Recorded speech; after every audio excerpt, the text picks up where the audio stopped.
अऊज़ु बिल्लाहि मिनश्शैतानिर्रजीम। अस्सलाम वालेकुम students, welcome to this YouTube channel accounting की दुनिया, जिसमें हम अकाउंटिंग से रिलेटेड जो प्रॉब्लम्स हैं, जो क्वेश्चन है वो सॉल्व करते हैं। अच्छा, आज हम जो एक हमारा टॉपिक चल रहा है वो है डिबेंचर का, जिसमें आज क्वेश्चन नंबर ये एक 6 है, जिसको जस्ट मैं ये सॉल्व नहीं करूँगा, लेकिन मैं इसको आपको बता दूंगा, क्योंकि ये सेम क्वेश्चन नंबर 5 की तरह ही है। तो थोड़ा सा काम अगर आप खुद भी करेंगे असाइनमेंट के तौर पर तो आपके लिए बेहतर होगा। ऐसे सारे क्वेश्चन अगर मैं ही करवाई जाऊँगा तो फिर आप क्या प्रैक्टिस करेंगे। तो इसलिए ये क्वेश्चन जो है ये आपने खुद सॉल्व करना है। जस्ट मैं इसको रीड करके आपको इसकी गाइडलाइन प्रोवाइड कर देता हूँ। A company issued 90,000 rupees 90,000 9% debenture at par value redeemable at par. Company 90,000 के डिबेंचर इशू कर रही है, 9% डिबेंचर्स हैं, ठीक है। ये redeemable at par, issue at par, redeemable at par, ठीक है जी। Company issue 90,000 debenture at discount redeemable at par. ये देखें केस आपने खुद देखना है कि issue at discount redeemable at par. उसके बाद है जी 90,000 9% debenture issue at premium redeemable at par, issue at par, redeem at par, issue at discount redeem at par, issue at premium redeemable at par. ये मैं आपको बता चुका हूँ कि जब रिडीमेबल एट पार के कहा होगा तो आपने नॉर्मल इशू की एंट्री करनी है, उसमें क्वेश्चन में कोई चेंज आपने नहीं करना। A company issue 90,000 9% debenture at issue at par redeemable at premium. Par पे इशू कर रहे हैं और रिडीम कर रहे हैं एट, उसको प्रीमियम पे इशू कर रहे हैं, प्रीमियम पे रिडीम करेंगे तो इसमें लॉस वाला केस आ जाएगा। इसी तरह लास्ट में कह रहा है कंपनी 90,000 के 9% डिबेंचर इशू कर रही है discount 5% and redeemable eight 5% premium, ठीक है जी। यही लास्ट वाला जो ऊपर वाला हमने केस किया था 5 वाला, यहाँ पे वो भी लास्ट पे ही है। तो तकरीबन यही तरतीब से, जो इस तरतीब से हमने एंट्रीज की थी वही तरतीब से आपने एंट्रीज करनी है और अमाउंट उनकी पुट कर देने। कोई प्रॉब्लम हो तो फिर भी आप मुझे इसको ज़रूर बताइएगा, मैं इसकी प्रॉब्लम को सॉल्व करने की कोशिश करेंगे और क्वेश्चन को भी सॉल्व कर दूंगा अगर आप कहेंगे तो। अच्छा, आज हमारा जो टॉपिक है वो नेक्स्ट एक लेवल पे हम चल रहे हैं, जिसमें मैंने आपको बताया था कि ये एक इंटरेस्ट की परसेंटेज गिवन होती है। आज हम इस परसेंटेज को अप्लाई करेंगे। ये मैंने आपको बताया था इंटरेस्ट पे करते हैं। तो इस क्वेश्चन को रीड कर लेते हैं हम। X company limited issue 7500 12% debenture of 100 each eight 105, ठीक है। 7500 डिबेंचर इशू कर रहे हैं 105 का, यानी कि प्रीमियम पे इशू कर रहे हैं on 1 January 2010। Interest on debenture is paid on 30 June and 31 December every year. साल में 2 बार इंटरेस्ट पे करते हैं, 30 जून को और 31 दिसंबर को। और कह रहा है सिर्फ 2010 की आपने जनरल एंट्रीज पास कर देनी है। तो ये एक इंट्रोडक्टरी क्वेश्चन है। नेक्स्ट जो क्वेश्चन आएंगे तो ये कर लेंगे तो हमें उनको करने में ज़रा आसानी हो जाएगी।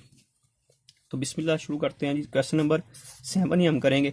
सबसे पहले ये देखें, क्वेश्चन में उसने हमें कहा हुआ है कि आपने डिबेंचर इशू करने हैं किस डेट को, 1 जनवरी 2010 को। डिबेंचर को इशू करने की एंट्री क्या होती है जी, बैंक अकाउंट डेबिट। प्रीमियम पे इशू कर रहे हैं तो क्रेडिट हो जाएगा 12% डिबेंचर अकाउंट क्रेडिट, और साथ premium on debenture account credit हो जाएगा। 7500 डिबेंचर हम इशू कर रहे हैं और उसकी पार वैल्यू 100 है, तो 7,50,000। 7500 डिबेंचर इशू कर रहे हैं और प्रीमियम 5 रुपये उसने बताया हुआ 105, इसका मतलब 5 रुपीज़ प्रीमियम हो गया और 7500 मल्टीप्लाई बाय 105 ये अमाउंट बैंक में आ जाएगी। तो ये हम करते हैं जी 7500 डिबेंचर मल्टीप्लाई बाय 105, तो ये हमारे पास आ जाता है जी 7,87,500 और 7500 मल्टीप्लाई बाय 5 ये हमारा प्रीमियम आ गया जी। इसके बाद क्वेश्चन में और कोई बात नहीं कि उसने कहा जस्ट आपने अब 30 जून को और 31 दिसंबर को इंटरेस्ट पे करना है। तो इसके बाद हमारे पास जो डेट आएगी वो 30 जून आ जाएगी। तो इसको इंटरेस्ट पे करेंगे। इंटरेस्ट जब पे करेंगे उसकी एंट्री क्या होगी, उसकी एंट्री होगी जी interest on debenture account debit और बैंक अकाउंट क्रेडिट हो जाएगा। ये पे कर रहे हैं तो बैंक क्रेडिट हो जाएगा। अब इसकी कैलकुलेशन हमेशा इंटरेस्ट की कैलकुलेशन पार वैल्यू पे होगी। जो डिबेंचर की अमाउंट है 7,50,000 के डिबेंचर है, कितने परसेंट डिबेंचर है, 12% डिबेंचर है।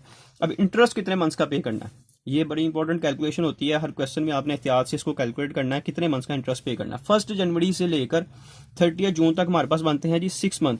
तो 6 मंथ का यहाँ पे हम इंटरेस्ट पे करेंगे और इसकी अमाउंट क्या बनती है 7,50,000 multiply by 12% multiply by 6 divided by 12, तो ये हमारे पास आता है जी 45,000।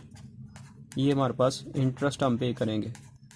इसके बाद 30 जून के बाद और भी कोई क्वेश्चन में कोई एंट्री हमें नहीं बताई हुई है, तो हम 31 दिसंबर पे चले जाएंगे और इस डेट को सबसे पहले हम इंटरेस्ट पे करेंगे। तो इंटरेस्ट पे करने की दोबारा यही एंट्री हम पास करेंगे, interest on debenture account to bank account. चूंकि ये भी 6 माह का इंटरेस्ट है तो सेम अमाउंट जो हमने ऊपर लिखी है 45,000, वो ही 45,000 हमारे पास इधर भी आ जाएगा।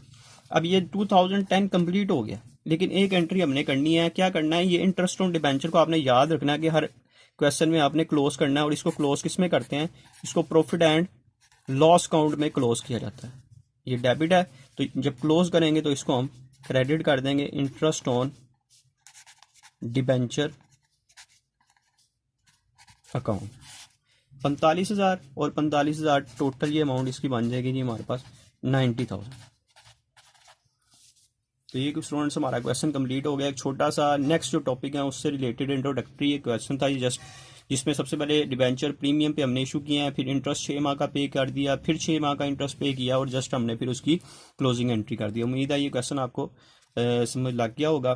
पिछले क्वेश्चंस को रिवाइज करें, खुद किया करेंगे प्रैक्टिस, तो फिर ही आपको ये आगे करने में आसानी आएगी। अगर खाली इस तरह जस्ट वीडियोस देखेंगे, खुद प्रैक्टिस नहीं करेंगे तो इसकी समझ नहीं लगेगी आपको।